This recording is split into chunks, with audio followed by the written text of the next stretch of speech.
আবাস যোজনার ঘর পাইয়ে দেওয়ার নামে লক্ষাধিক টাকা তোলাবাজি ও দুর্নীতির অভিযোগ ঘিরে চাঞ্চল্য ছড়ালো নদিয়ার শান্তিপুরে। সরকার বদলের পর এবার টাকা ফেরতের দাবিতে থানার দ্বারস্থ হন ভুক্তভোগীরা।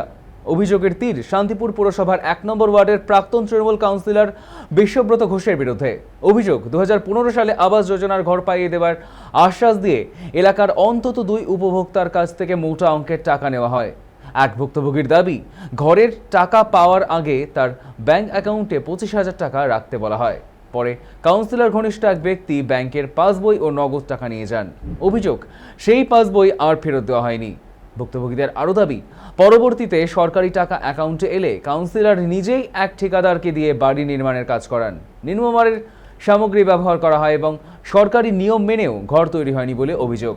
তৃণমূল সরকারের আমলে ভয়ে কেউ মুখ খুলতে পারেনি বলেই দাবি অভিযোগকারীদের। এখন প্রশাসনের কাছে নিরপেক্ষ তদন্ত, অভিযুক্তের বিরুদ্ধে কঠোর ব্যবস্থা এবং আত্মসাৎ হওয়া টাকা ফেরতের দাবি জানিয়েছেন তারা।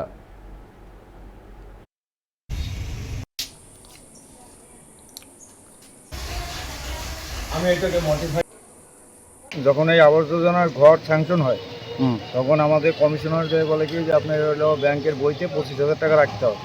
রাখলে পরে ২-৩ মাস পরে বলতে কি যে ওই বইতে আর টাকা ঢুকবে না, আপনি ওই বই থেকে টাকা তুলে নিয়ে আসেন, আর হলো অন্য কোনো ব্যাংকের বই যদি থাকে সেই বইতে টাকা ঢুকবে, আপনি সেই বই দেখেন। তাহলে ব্যাংকের এলাহাবাদ ব্যাংকের বই আর হলো টাকা আমার কাছে দেন, আমি ব্যাংকের বইতে জমা করে দেবো, তারপরে এই ব্যাংকের বইতে টাকা ঢুকবে, আপনার ঘর আপনি করে নেবেন।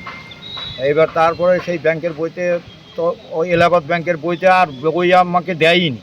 তারপর সেই ব্যাংকের বই ওর কাছে থাকলেও তারপরে ঘর আসার পরে আর আমাদেরকে ঘর করতে দেওয়া হয় না। কৃষ্ণনগরের এক কন্ট্রাক্টরকে ঘর ২.৫ লাখ টাকায় কন্ট্রাক্ট দিয়ে দেয়। কন্ট্রাক্ট দিয়ে সেই ঘর করে সেই ব্যাংকের বই ওর কাছেই থাকে। তারপর আমরা টাকা চাওয়ার পরেও আমাকে সেই টাকাও ফেরত দেয়নি, ব্যাংকের বইও ফেরত দেয়নি। অনেক দিন পরে গন্ডগোল করে তারপর ব্যাংকের বইটা পেয়েছি, কিন্তু ব্যাংকের বইতে কোনো টাকা পয়সা কিচ্ছু নেই।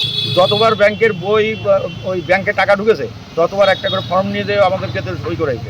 ঘরের ধরুন মোট কত টাকা ঢুকেছিল? ৩,৬৮,০০০ টাকা। ৩,৬৮,০০০ টাকা। উনি নিজেই কন্ট্যাক্ট দিয়েছে? হ্যাঁ, নিজেই কন্ট্রাক্ট দিয়েছে কৃষ্ণনগরের এক কন্ট্রাক্টরকে। ২.৫ লাখ টাকায় ঘর কমপ্লিট করছে, কন্ট্রাক্টর নিজে বলে। কিন্তু ঘরের ভিতরে বাস করা কঠিন ব্যাপার, ঘরের চারপাশে খুলে সব পড়ছে সব। ৫০,০০০ টাকা অশোক ঠাকুরের হাত দিয়ে নিয়েছে। আচ্ছা, হ্যাঁ, তা আমি বলেছি আমি কোথা থেকে দেবো, বলে তাহলে ঘর দেওয়া হবে না, আমাদেরকে ৫০,০০০ টাকা দিলেই আমরা ঘরটা দেবো। তারপরে আপনি ঘর পেয়েছেন? তারপরে আমি ঘর পেয়েছি। আচ্ছা, তারপরেও ঘর নেওয়ার পর অশোক ঠাকুর নিয়েছে, অশোক ঠাকুরের হাত দিয়ে। কার নাম করে নিয়েছে? বিশ্বব্রত। ঘর নিতে হলে আমাদেরকে টাকা দিতে হবে, আমাদের তো দেখতে হবে। তবে কি আদৌ ঘর হয়েছে আপনার বাড়িতে? হ্যাঁ, ঘর হয়েছে, আমি কিন্তু ধার জানা করে তারপরে ৫০,০০০ টাকা দিলাম। এতদিন অভিযোগ করিনি, আমাদেরকে ভয় দেখিয়েছে, বলেছে কাউকে বলবেন না। এখন যে সরকার পাল্টিয়েছে সেজন্য আমি বলি না, এখনই আমাদের বলাটা উচিত। আমি চাইছি আমার টাকা দিতে। আর অভিযোগ করছেন কার নামে? এই ২ জনের নামে, কাউন্সিলর এবং অশোক ঠাকুর।